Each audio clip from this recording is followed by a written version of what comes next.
Kota Denpasar menggelar kegiatan penyuluhan kepariwisataan Kota Denpasar tahun 2017 yang bertempat di Ekowisata Pedungan Hijau, Subak Kerudung, Banjarpitik, Kelurahan Pedungan, Kecamatan Denpasar Selatan.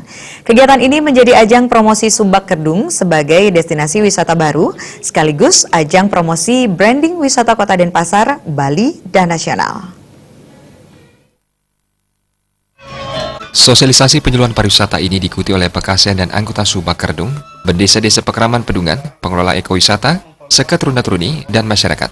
PLT Kadis Pariwisata Kota Denpasar, Anagung Bagus Sudarsana mengatakan, dipilihnya Subak Kerudung yang terletak di Kelurahan Pedungan ini bertujuan memperkenalkan Subak ini sebagai destinasi ekowisata. Selain itu, kegiatan ini bertujuan memperkenalkan branding wisata Kota Denpasar, Provinsi Bali dan nasional, yang selama ini dinilai dikenal luas oleh masyarakat. Subak sebagai warisan budaya dunia telah diakui UNESCO, direvitalisasi Pemkot bersama Bekasi dan desa yang ingin menjadikannya destinasi wisata baru. Denpasar sebagai tujuan wisata dan pusat aktivitas masyarakat Bali sudah memiliki destinasi wisata terkenal seperti Pantai Sanur.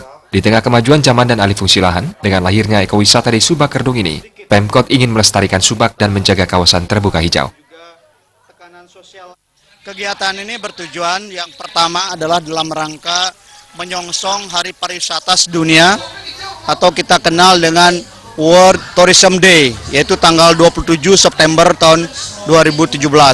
Nah, yang kedua, kegiatan ini adalah dalam rangka mensosialisasikan branding daripada Kota Denpasar, sightseeing Kota Denpasar, branding Provinsi Bali, yaitu yang dikenal dengan Island of the God, dan juga branding nasional, yaitu Wonderful Indonesia. Dan yang ketiga adalah sosialisasi tentang Subak Kerudung sebagai ekowisata. Sosialisasi ini juga adalah untuk mempertahankan kawasan pertanian. Nah ini, kenapa pertanian dipertahankan? Sesuai dengan rencana tata ruang wilayah Kota Denpasar, bahwa daerah perkotaan itu harus ada minimal 30% ruang terbuka hijau. Selain Subak Kerudung, Pemkot telah mengembangkan Subak Sembung sebagai ekowisata. Di destinasi ekowisata ini, wisatawan akan dapat melihat kegiatan di sawah dari membajak, panen, dan upacara keagamaan terkait.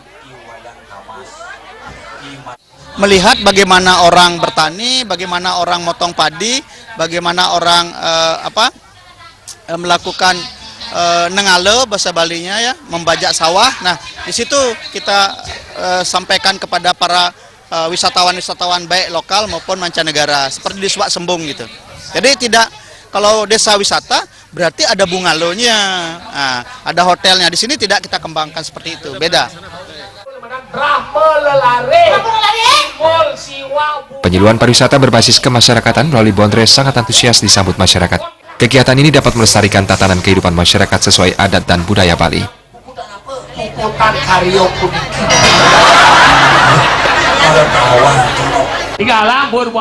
Winata Bali TV.